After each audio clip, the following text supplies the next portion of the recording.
പവിത്രത്തിൻ്റെ upcoming എപ്പിസോഡിലേക്ക് എല്ലാവർക്കും സ്വാഗതം. കൺമണി ഭക്ഷണം കഴിക്കാനായി വിക്രമിനെയും രാജേട്ടനെയൊക്കെ വിളിക്കുന്നുണ്ട്. എന്നാൽ ആരൊന്നും മിണ്ടാതിരിക്കുവാണ്. ഇത് കണ്ടിട്ട് കൺമണി കരഞ്ഞുകൊണ്ട് ചോദിക്കുന്നുണ്ട്, എന്താ നിങ്ങളാരും ഞാൻ ഭക്ഷണം കഴിക്കാൻ വിളിച്ചിട്ട് വരാത്തത്? ഞാൻ എന്ത് തെറ്റാണ് ചെയ്തത്? ഞാൻ നിങ്ങളോടൊപ്പം ഈ വീട്ടിൽ താമസിക്കുന്നു, അതാണോ ഞാൻ ചെയ്ത തെറ്റെന്ന് ചോദിക്കുന്നുണ്ട്. ഇത് കേട്ടിട്ട് വിക്രം പറയുന്നുണ്ട്, ദേ കൺമണി, ഞാനാകെ ടെൻഷനായിട്ട് ഇരിക്കുകയാണ്. ഞാൻ ഇവിടുത്തെ കാര്യം മാത്രം ആലോചിച്ചല്ല ടെൻഷൻ അടിച്ചിരിക്കുന്നത്, മൊത്തത്തിൽ ഞാൻ ആകെ ടെൻഷനാണ്. അതുകൊണ്ട് എൻ്റെ വായിലിരിക്കുന്നതൊക്കെ നീ കേൾക്കേണ്ടി വരും. അതിനു മുന്നേ നീ എവിടെ നിന്നോ അപ്പുറത്തേക്ക് പോ എന്ന് പറയുകയാണ്. ഇത് കേട്ടതും കൺമണി വീണ്ടും കരഞ്ഞുകൊണ്ട് ചോദിക്കുന്നുണ്ട്, അല്ല എൻ്റെ അച്ഛനെ നിങ്ങൾ ആരെങ്കിലും കണ്ടോ? അപ്പോൾ രാജേട്ടൻ ചോദിക്കുന്നുണ്ട്, നിന്റെ അച്ഛൻ എവിടെയെന്ന് ഞങ്ങളോടാണോ ചോദിക്കുന്നത്? നിന്നോടൊപ്പമല്ലേ ഉണ്ടായിരുന്നത്? ഇല്ല, എന്നോടൊപ്പം ഉണ്ടായിരുന്നില്ല. അച്ഛൻ രാവിലെ ഇറങ്ങിപ്പോയതാ ഇവിടെ നിന്നും, ഇതുവരെയായിട്ടും എത്തിയില്ല. ഇത് കേട്ടതും വിക്രം പെട്ടെന്നങ്ങ് ദേഷ്യത്തോട് എഴുന്നേൽക്കുന്നുണ്ട്, ദേഷ്യപ്പെടുവാണ്. എന്താ നീ പറഞ്ഞത്? രാവിലെ പോയ മനുഷ്യൻ ഈ രാത്രിയായിട്ടും വീട്ടിലെത്തിയില്ലെന്നോ? എന്നിട്ട് നീ അന്വേഷിച്ചില്ലേ? ഒരു മകൾക്കുള്ള സ്നേഹം ഇതാണോ എന്ന് ചോദിക്കുകയാണ്. ഇത് കേട്ടതും രാജേട്ടനും ചോദിക്കുന്നുണ്ട്, കൺമണി, രാവിലെ അച്ഛൻ ആത്മഹത്യ ചെയ്യാൻ വേണ്ടി ശ്രമിച്ചതാണ്, നിനക്ക് ഓർമ്മയില്ലേ? എന്നിട്ടും നീ ഇത്രയും നേരം അച്ഛനെ കാണാതിരുന്നിട്ടും നീ എന്താ അന്വേഷിക്കാതിരുന്നത് എന്ന് ചോദിക്കുകയാണ്. ഉടനെ തന്നെ വിക്രം പറയുന്നുണ്ട്, രാജേട്ട ഇനി സംസാരിച്ച് നിന്നിട്ട് കാര്യമില്ല. അനിയൻകുട്ടാ, നീ ഒരു വഴിക്കും രാജേട്ടനൊരു വഴിക്കും പെട്ടെന്ന് തന്നെ അന്വേഷിക്കുക. രാജേട്ട, നിങ്ങൾ ആ റെയിൽവേ സ്റ്റേഷനിലൊന്ന് അന്വേഷിക്കുമെന്ന് പറയുമ്പോൾ കൺമണി കരഞ്ഞുകൊണ്ട് ചോദിക്കുന്നുണ്ട്, എന്താ വിക്രം, എൻ്റെ അച്ഛൻ എന്തിനാ റെയിൽവേ സ്റ്റേഷനിലേക്ക് പോണത് എന്ന് ചോദിക്കുമ്പോൾ പെട്ടെന്നാണ് പുറത്തു നിന്നും അച്ഛൻ്റെ സൗണ്ട് കേൾക്കുന്നത്. വിക്രം, നീ പറഞ്ഞത് ശരിയാ. ഞാൻ മരിക്കാൻ വേണ്ടി റെയിൽവേ സ്റ്റേഷൻ വരെ പോവേണ്ടതായിരുന്നു. എന്തിനാ ഞാനിങ്ങനെ ജീവിച്ചിരിക്കുന്നത്? മാനവും മര്യാദയും ഇല്ലാതെ എല്ലാവരുടെയും മുന്നിൽ നാണം കെട്ടുകൊണ്ട് എന്തിനാ ഈ ഒരു ജീവിതം എന്ന് ചോദിച്ചുകൊണ്ടാണ് അച്ഛൻ അകത്തേക്ക് കയറി വരുന്നത്. അച്ഛൻ നന്നായി മദ്യപിച്ചിട്ടുണ്ട്. കൺമണി പെട്ടെന്ന് തന്നെ അച്ഛൻ്റെ അടുത്തേക്ക് ഓടി ചെല്ലുന്നുണ്ട്. എന്നിട്ട് ചോദിക്കുന്നുണ്ട്, എന്താ അച്ഛാ നിങ്ങൾ ഈ ചെയ്തിരിക്കുന്നത്? നിങ്ങൾ മദ്യപിച്ചിട്ടുണ്ടോ? എന്തിനാ ഇങ്ങനെ ചെയ്തതെന്ന് ചോദിക്കുകയാണ്. ഉടനെ തന്നെ അച്ഛൻ പറയുന്നുണ്ട്, പിന്നെ ഞാൻ മദ്യപിക്കുകയല്ലാതെ എന്താണ് ചെയ്യേണ്ടത്? നിന്നെയും വിക്രമിനെയും ചേർത്ത് നാണം കെടുത്തുന്ന വാക്കുകളല്ലേ എൻ്റെ ചെവിയിൽ കേൾക്കുന്നത്. ഇനി ഞാൻ എങ്ങനെയാണ് ബോധത്തോടു കൂടി പുറത്തിറങ്ങി നടക്കുന്നത്? എല്ലാവരും എന്നെ കളിയാക്കുന്നത് കാണുന്നില്ലേ? നിങ്ങൾ കാണുന്നില്ലേ എന്ന് ചോദിക്കുകയാണ്. ഉടനെ തന്നെ വിക്രമും കൺമണിയുടെ അച്ഛനോട് ചോദിക്കുന്നുണ്ട്, നിങ്ങൾ ഇത്രയും വലിയൊരു മനുഷ്യനല്ലേ, എന്നിട്ടും എന്തിനാ നിങ്ങൾ ഇങ്ങനെയൊക്കെ കാണിക്കുന്നത്? ഉടനെ തന്നെ അച്ഛൻ വിക്രമിനോട് പറയുന്നുണ്ട്, വിക്രം, ഇനി ഞാൻ എന്തിനാണ് ജീവിച്ചിരിക്കുന്നത്? എൻ്റെ മാനം പോയില്ലേ? എൻ്റെ മകൾക്ക് ഡ്രസ്സ് വാങ്ങിച്ചു കൊടുത്തതും ബുക്സ് വാങ്ങിച്ചു കൊടുത്തതും അവളെ പഠിപ്പിച്ചതും എല്ലാം നീയാണ്. അവളെ പഠിപ്പിച്ച് ഒരു വക്കീലാക്കി, അത് നീയാണ്. എന്നിട്ട് ഇപ്പോൾ അവളുടെ ജീവിതം നീ നശിപ്പിച്ചു. നീ കാരണം അവളുടെ വിവാഹാലോചന മൊത്തം മുടങ്ങിപ്പോകുന്നത് നീ കാണുന്നില്ലേ വിക്രം? ഇപ്പോൾ അവളെ നിന്റെ വീട്ടിലെ ഒരു ജോലിക്കാരിയാക്കിയില്ലേ എന്ന് ചോദിച്ചുകൊണ്ടാണ് കൺമണിയുടെ അച്ഛൻ കരയുന്നത്. എന്നാൽ ഇതെല്ലാം കേട്ട് വിക്രമിന് എന്ത് പറയണമെന്ന് അറിയാതെ നിൽക്കുന്നൊരു സിറ്റുവേഷനാണ്. എന്നാൽ ഇതെല്ലാം കണ്ട് കൺമണി ഉള്ളാലെ സന്തോഷിക്കുന്നുണ്ടെങ്കിലും പെട്ടെന്ന് അഭിനയിക്കുകയാണ്. അച്ഛാ, എന്താണ് ഈ പറയുന്നത്? ആരോടാ എന്ത് പറയണമെന്ന് അച്ഛൻ അറിയുന്നില്ലേ? അച്ഛൻ ഇങ്ങോട്ടേക്ക് വാ, അകത്തേക്ക് വാ എന്ന് പറഞ്ഞുകൊണ്ട് അച്ഛൻ്റെ കൈകൾ പിടിച്ച് അകത്തേക്ക് വലിച്ചു കൊണ്ടുപോകുന്നുണ്ട്. പിറ്റേ ദിവസം രാവിലെ തന്നെ വിക്രം എഴുന്നേറ്റതും സുഡറിനെ കാണാനായി വീട്ടിലേക്ക് സുഡറിനെ സ്കൂളിലേക്ക് കൊണ്ടുപോകാനായിട്ടും വേദയുടെ വീട്ടിലെത്തുന്നുണ്ട്.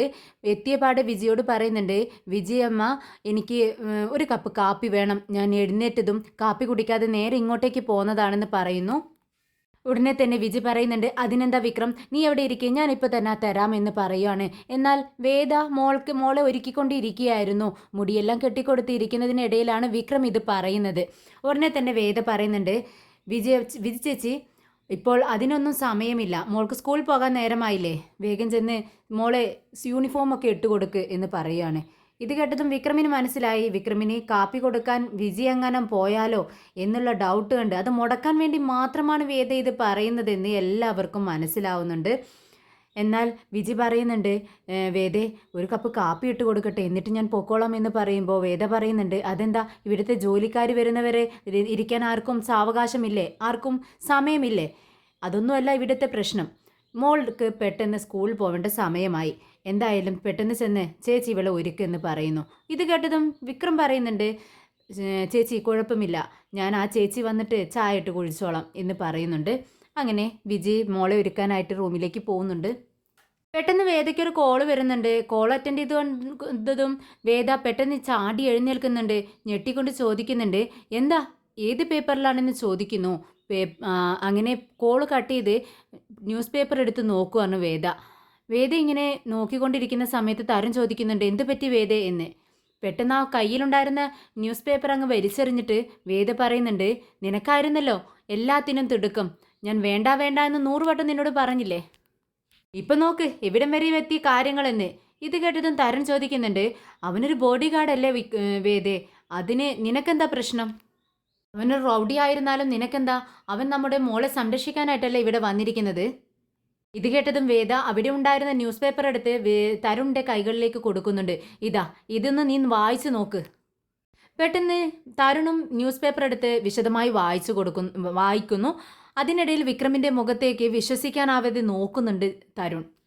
ഇതിനിടെ വിജയും ചോദിക്കുന്നുണ്ട്, എന്താ ന്യൂസ് പേപ്പറിൽ തരുൺ, ഇത് നിങ്ങൾ തന്നെ വായിച്ചു നോക്ക് ചേച്ചി എന്ന് വിജി എന്ന് പറഞ്ഞുകൊണ്ട് തരുൺ ന്യൂസ് പേപ്പർ വിജിയുടെ കൈകളിലേക്ക് കൊടുക്കുന്നുണ്ട്. വിജിയും അത് വായിച്ചു നോക്കുവാണ്.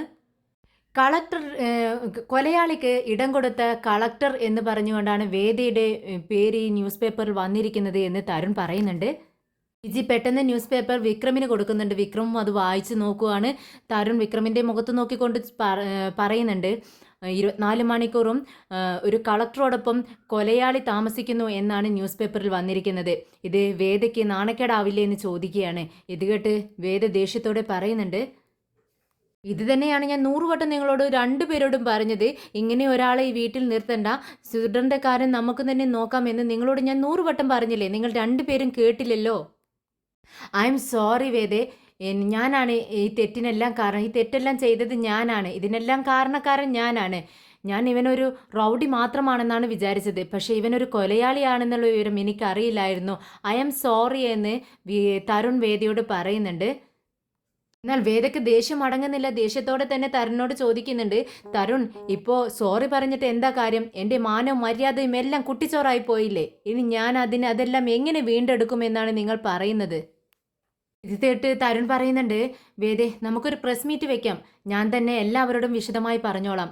ഇവൻ കൊലയാളിയാണെന്ന് ഞങ്ങൾക്ക് അറിയില്ലായിരുന്നു. ഞങ്ങളുടെ മകൾക്ക് ഒരു ആപത്ത് വന്നപ്പോൾ അവളുടെ ബോഡി ഗാർഡായിട്ട് നിയമിച്ചു എന്നേയുള്ളൂ. ഞങ്ങൾ അറിയാതെ സംഭവിച്ചതാണെന്നുള്ള വിവരം ഞാൻ തന്നെ പ്രസ് മീറ്റിൽ പറഞ്ഞോളാം എന്ന് തരുൺ പറയുമ്പോൾ, ഇനി പ്രസ് മീറ്റ് വെച്ചിട്ട് എന്താ കാര്യം തരുൺ എന്ന് വേദ ചോദിക്കുന്നുണ്ട്.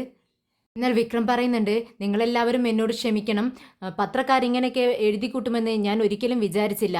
എന്നാൽ തരുൺ പറയുന്നുണ്ട്, വളരെ ദേഷ്യത്തോടെ, ഒട്ടും ആരും പ്രതീക്ഷിക്കാതെ വിക്രമിനെ അടിക്കാൻ വരുന്നത് പോലെ ഓടി അങ്ങ് വരുവാണ് കൈനീട്ടിക്കൊണ്ട്. എന്താടാ നീ പറഞ്ഞത് എന്ന് പറയുമ്പോൾ വിജി തടുക്കുന്നുണ്ട്. തരുൺ, എന്താ നീ കാണിക്കുന്നത്? നീ റൗഡിയാണെന്നാണ് ഞാൻ വിചാരിച്ചിരുന്നത്. പക്ഷേ ഒരു കൊലയാളിയാണെന്നുള്ള വിവരം നീ എന്തുകൊണ്ട് ഞങ്ങളിൽ നിന്നും മറച്ചു വെച്ചു? എന്നാൽ ഇതേ ഒരു വിശദീകരണവുമായി വിക്രം, ഇല്ല സാർ ഞാൻ എന്ന് പറയുമ്പോഴേക്കും തരുൺ തടയുന്നുണ്ട്. മിണ്ടാതിരിയടാ, എല്ലാം എനിക്ക് മനസ്സിലായി. ന്യൂസ് പേപ്പറിൽ ഞാൻ വിശദമായി വായിച്ചു. നീ ഏത് കേസിലാണ് ഉൾപ്പെട്ടതെന്നും എന്തിനു വേണ്ടിയാണ് ജയിലിൽ പോയതെന്നും എല്ലാം വിശദമായി ആ ന്യൂസ് പേപ്പറിലുണ്ട്. അവർ തെറ്റായ വിവരണമൊന്നും അതിൽ കൊടുക്കത്തില്ലല്ലോ, സത്യം മാത്രമല്ലേ എഴുതത്തുള്ളൂ. എന്നാൽ അല്പം അടിയോടുകൂടി തന്നെ വിക്രം പറയുന്നുണ്ട്, സാർ നിങ്ങൾക്ക് ഇക്കാര്യം ആദ്യം അറിയാമെന്നാണ് ഞാൻ വിചാരിച്ചത്. മിണ്ടാതിരിയടാ അവിടെ, നിന്നോട് മിണ്ടരുതെന്നല്ലേ ഞാൻ പറഞ്ഞത് എന്ന് തരുൺ പറയുമ്പോൾ വിജി പറയുന്നുണ്ട്, തരുൺ പ്ലീസ് ഒരു ക്ഷമയോടുകൂടി സംസാരിക്കൂ. എല്ലാവരും കൂടി എന്നെ നാണം കെടുത്തിയില്ലേ, ഇനി എങ്ങനെ ഞാൻ മറ്റുള്ളവരുടെ മുഖത്ത് നോക്കുമെന്ന് വേദ ചോദിക്കുന്നുണ്ട്. ഇത് കേട്ട് വളരെ വിഷമത്തോടെ തരുൺ പെട്ടെന്ന് പറയുന്നുണ്ട് വിക്രമിനോട്, നീ ഒരു കൊലയാളിയാണെന്നുള്ള വിവരം മറച്ചു വെച്ചല്ലേടാ ഇവിടെ കയറി കൂടിയത് എന്ന് പറഞ്ഞുകൊണ്ട് കൈ ഓങ്ങുവാണ് വിക്രമിനെ അടിക്കാനായി. ഇത് കണ്ടതും നമ്മുടെ സുഡർമോൾ ഓടി വരുന്നുണ്ട്. തരുൺ, നീ എന്താ ഈ ചെയ്യുന്നത്? എന്തിനാ എൻ്റെ സിംബായെ അടിക്കുന്നത്? സുഡർ, നീ ചെറിയ കുട്ടിയാണ്. നിനക്കിവിടെ സംഭവിക്കുന്നത് എന്താണെന്ന് അറിയില്ല. അതുകൊണ്ട് നീ മിണ്ടാതിരിക്ക്. ഇവൻ അത്ര നല്ലവനൊന്നുമല്ല, ഇവനൊരു കൊലയാളിയാണെന്ന് തരുൺ പറയുന്നു. ഇത് കേട്ട് മോളാകെ പേടിക്കുന്നു. മോള് വളരെ വിഷമത്തോടെ വിക്രമിൻ്റെ മുഖത്ത് നോക്കിക്കൊണ്ട് ചോദിക്കുന്നുണ്ട്, സിംബ നീ കൊലയാളിയാണോ? ഉടനെ വിക്രം കേൾക്കുന്നതിന് മുന്നേ തന്നെ വിക്രം ഉടനെ പറയുന്നുണ്ട്, ഇല്ല ഞാൻ കൊലയാളിയല്ല. കേട്ടില്ലേ തരുൺ, അവൻ കൊലയാളിയല്ലെന്ന് സിംബ തന്നെ പറഞ്ഞല്ലോ, പിന്നെ എന്തിനാ വഴക്കുണ്ടാക്കുന്നത്? ഇത് കേട്ടതും വേദ പറയുന്നുണ്ട്, അവൻ കൊലയാളി തന്നെയാണ്, അത് സമ്മതിച്ചല്ലേ അവൻ ജയിലിലേക്ക് പോയത്. ഇത് കണ്ടതും തരുൺ പറയുന്നുണ്ട്, ആ എന്തായാലും ഇവനെ ഇവിടെ നിന്ന് പുറത്താക്കാം. ഇവൻ ഇവിടെ നിൽക്കും തോറും വേദ നിന്റെ പേരിന് അത് ദോഷം ചെയ്യത്തേ ഉള്ളൂ. സോറി വേദ, ഞാനൊരു പൊട്ടനായി പോയി. നീ പറയുന്നതിൽ എന്തെങ്കിലും ഒരു സത്യമുണ്ടെന്ന് ഞാൻ മനസ്സിലാക്കണമായിരുന്നു. നീ ഇവനെ ഇവിടെ നിർത്തണ്ട എന്ന് എന്നോട് 100 വട്ടം പറഞ്ഞതാണ്. പക്ഷേ ഞാൻ അതൊന്നും ഗൗനിക്കാതെ ഇവനെ ഇവിടെ നിർത്തി. അതിനുള്ള ശിക്ഷയും എനിക്ക് കിട്ടി. ഇപ്പൊ തന്നെ ഈ വീട്ടിൽ നിന്നും ഇറങ്ങിക്കൊള്ളണം. നീ തനിയെ പോകുന്നോ അതോ ഞാൻ നിന്റെ കഴുത്തിന് പിടിച്ച് വെളിയിൽ തള്ളണോ എന്ന് തരുൺ ചോദിക്കുകയാണ്. ഇത് കേട്ട് നമ്മുടെ സുഡർമോള് കരയുന്നുണ്ട്. കരഞ്ഞുകൊണ്ട് തരുണോട് ചോദിക്കുന്നുണ്ട്, തരുൺ സിംബ പാവമാണെന്ന് പറഞ്ഞില്ലേ, സിംബ തെറ്റൊന്നും ചെയ്തിട്ടില്ലെന്ന് സിംബ പറഞ്ഞല്ലോ, പിന്നെ എന്തിനാ തരുൺ നീ ഇങ്ങനെ അവനെ വഴക്ക് പറയുന്നത്? മിണ്ടാതിരിക്കും സുഡർ, അവൻ നല്ലവനല്ല, അവൻ കൊലയാളിയാണെന്ന് തരുൺ പറയുമ്പോൾ സുഡർ അല്ല, അവൻ നല്ലവനാണെന്ന് തറപ്പിച്ച് പറയുന്നു. ഇത് കേട്ടതും നമ്മുടെ വേദ പറയുന്നുണ്ട്, സുഡർ നീ മിണ്ടാതിരിക്കുന്നുണ്ടോ? വലിയവർ സംസാരിക്കുന്നിടത്ത് നീ എന്തിനാ ഇടയിൽ കയറി സംസാരിക്കുന്നത്? നീ ഇങ്ങോട്ടേക്ക് വാ. വിജി ചേച്ചി പെട്ടെന്ന് തന്നെ അവളെ അകത്തേക്ക് കൊണ്ടുപോ എന്ന് പറയുവാണ്. എന്നാൽ വിജി കരഞ്ഞുകൊണ്ട് വേദിയോട് ചോദിക്കുന്നുണ്ട്, എന്തൊക്കെയാണ് ഇവിടെ സംഭവിക്കുന്നത്? നിങ്ങൾ എന്തൊക്കെയാണ് ഈ കാണിക്കുന്നത്? ചേച്ചി ഇവനെപ്പറ്റി നിങ്ങൾക്കറിയില്ല. ഈ ന്യൂസ് പേപ്പറിൽ ഈ ന്യൂസ് പോലും കൊടുത്തത് ഇവനായിരിക്കും. ഇവൻ അത്രയ്ക്ക് വലിയ ഫ്രോഡാണെന്ന് പറയുന്നുണ്ട് വേദ. ഇത് കേട്ടുകണ്ട് നമ്മുടെ സുഡർ പറയുന്നുണ്ട്, ഇല്ല ഞാൻ ഇവിടെ നിന്നും എവിടേക്കും പോവില്ല. കണ്ടോ എത്രമാത്രം വഷളാക്കിയിട്ടാണ് ഈ വിജി ചേച്ചി ഇവളെ വളർത്തി വെച്ചിരിക്കുന്നത്. ഞാൻ അവളോട് അകത്തേക്ക് പോകാൻ പറഞ്ഞപ്പോൾ പോവത്തില്ലെന്നാണ് അവൾ പറയുന്നത്. അത്രമാത്രം അവൾ മോശമായാണ് നിങ്ങൾ അവളെ വളർത്തി വെച്ചിരിക്കുന്നതെന്ന് നമ്മുടെ വേദ പറയുന്നുണ്ട്. സിംബ നീ പോവാതെ എന്ന് കരഞ്ഞുകൊണ്ട് സുഡർ പറയുന്നുണ്ട്. ഉടനെ തന്നെ വിക്രം വേദ പറയുന്നുണ്ട്, ദേ വേദ സുഡർ നിന്നെ ഞാൻ ശരിയാക്കും, മിണ്ടാതിരുന്നോണം, വലിയവർ സംസാരിക്കുന്നിടത്ത് നീ സംസാരിക്കണ്ട, അവൻ എത്ര വലിയ ഗുണ്ടയാണെന്ന് നിനക്ക് അറിയില്ല എന്നിങ്ങനെ പറയുമ്പോൾ പെട്ടെന്ന് വിക്രം പറയുന്നുണ്ട്, ദേ ആരും സംസാരിക്കണ്ട, നിങ്ങൾക്കിപ്പോൾ എന്താ വേണ്ടത്? ഞാൻ ഇവിടെ നിന്നും പുറത്തു പോകണം, അത്രയല്ലേ വേണ്ടൂ. മോളെ ആരും വഴക്ക് പറയണ്ട, ഞാൻ പൊക്കോളാം എന്ന് പറഞ്ഞുകൊണ്ട് പോവാനായിട്ട് തിരിയുന്ന സമയത്ത് പെട്ടെന്ന് സുഡർമോളു വിജിയുടെ അടുത്ത് നിന്നും ഓടി വന്ന് വിക്രമിൻ്റെ കാലുകളിൽ ഇങ്ങനെ കെട്ടിപ്പിടിച്ചിരിക്കുകയാണ്. ഇത് കണ്ട് വിക്രം മോളെ എഴുന്നേൽക്കും, മോളെ എഴുന്നേൽക്കെന്ന് പറയുന്നുണ്ട്. എന്നാൽ ഇത് കണ്ടിട്ട് വേദയ്ക്ക് ദേഷ്യം വരികയാണ്. വേദ ഓടി വരുന്നുണ്ട്. എന്നിട്ട് വേദയെ സുഡർമോളുടെ കയ്യിൽ പിടിച്ച് വലിക്കുകയാണ്. ഇങ്ങോട്ടേക്ക് വാ സുഡർ, ഇങ്ങോട്ട് വാ എന്ന് പറയുന്നുണ്ട്. പക്ഷേ സുഡർ ഇല്ല ഞാൻ വരില്ലെന്ന് പറയുന്നുണ്ട്. അതിനിടയിൽ വേദ മോളെ അടിക്കുന്നുണ്ട്. എന്നാൽ ഇത് കണ്ട് വിക്രമിന് സങ്കടം വരുന്നുണ്ട്. വിക്രം പറയുന്നുണ്ട്, ഏയ് മോളെ അടിക്കരുതെന്നല്ലേ ഞാൻ പറഞ്ഞതെന്നൊക്കെ പറഞ്ഞ് തടുക്കുന്നുണ്ട്. പക്ഷേ വേദ മോളെ അടിച്ചുകൊണ്ട് അവൻ്റെ അരികിൽ നിന്നും വലിച്ചിങ്ങ് മാറ്റിയെടുക്കുകയാണ്. പോടാ പോ എന്ന് തരുൺ പറയുന്നുണ്ട്. എൻ്റെ കൈകൊണ്ട് തന്നെ ഞാൻ നിന്നെ പിടിച്ച് പുറത്താക്കണോ അതോ നീ പോകുന്നോ എന്ന് വീണ്ടും ചോദിക്കുകയാണ് തരുൺ. വേണ്ട സാർ, എന്നെ ആരും പിടിച്ച് പുറത്താക്കേണ്ടതില്ല, ഞാൻ തനിയെ പൊയ്ക്കോളാം. പിന്നെ മോളെ എങ്ങനെ സംരക്ഷിക്കണമെന്ന് എനിക്കറിയാം, ഞാൻ പോകുന്നു എന്ന് പറഞ്ഞ് പോവാനായിട്ട് തിരിയുന്ന സമയത്ത് വേദ പറയുന്നുണ്ട്, ഇനിമേല നീ ഞങ്ങളെ ആരെയും കാണാൻ ശ്രമിക്കരുത്. എന്നെയും എൻ്റെ വിജി ചേച്ചിയെയും എൻ്റെ മോളെയും കാണാൻ ഇനി ശ്രമിച്ചാൽ എൻ്റെ സ്വഭാവം നീ അറിയും, അറിയും എന്ന് പറഞ്ഞുകൊണ്ട് വിരൽ ചൂണ്ടിക്കൊണ്ട് സംസാരിക്കുകയാണ് വേദ. വിക്രം പുറത്തേക്ക് ഇറങ്ങുന്ന സമയത്ത് പോവാതെ സിംബ എന്ന് പറഞ്ഞുകൊണ്ട് സുഡർമോളിൽ നിന്ന് കരയുവാണ്. പെട്ടെന്ന് തന്നെ വേദ അവളെ പിടിച്ചു വലിച്ച് റൂമിനകത്തേക്ക് കൊണ്ടുപോകുന്നുണ്ട്. ഇങ്ങനെ വിക്രം അവിടെ നിന്നും ഇറങ്ങി പോകുന്നുണ്ട്. രാത്രിയായതും സുഡർ പുറത്തു വന്നിങ്ങനെ തനിയെ ഇരിക്കുകയാണ്. അങ്ങോട്ടേക്ക് വിജി വരുന്നുണ്ട്. എന്താ മോളെ ഇങ്ങനെ ഇരിക്കുന്നത്? നീ വാ, നിന്റെ കുഞ്ഞു വയറല്ലേ, അത് വിശക്കുന്നുണ്ടാവില്ലേ? അതിനിങ്ങനെ വിശപ്പൊന്നും താങ്ങത്തില്ല. വിജി അമ്മ നിനക്ക് ഭക്ഷണം തരാം, വാ എഴുന്നേറ്റ് വാ എന്ന് പറഞ്ഞ് വിളിക്കുന്നുണ്ട്. എന്നാൽ സുഡർ പറയുന്നുണ്ട്, എനിക്ക് സിംബായെ വേണം. എന്നാൽ വിജി പറയുന്നുണ്ട്, എന്ത് ചെയ്യാം മോളെ, സിംബായെ ഇങ്ങോട്ടേക്ക് വിളിച്ചു വരുന്ന സമയത്ത് ഞാൻ എന്തൊക്കെ സ്വപ്നങ്ങൾ കണ്ടു എന്ന് നിനക്കറിയാമോ? പക്ഷെ എല്ലാം പെട്ടെന്ന് തകർന്നുപോയി. ഇനി എന്ത് ചെയ്യാം? നിന്റെ വേദയ്ക്ക് സിംബായെ ഇഷ്ടമല്ല, പിന്നെ എന്ത് ചെയ്യും മോളെ എന്ന് ചോദിക്കുകയാണ്. എന്നാൽ സുഡർ പറയുന്നുണ്ട്, വിജയമ്മ വേദയ്ക്ക് ഇഷ്ടമല്ലെങ്കിൽ എനിക്കിഷ്ടമാണ് സിംബായെ.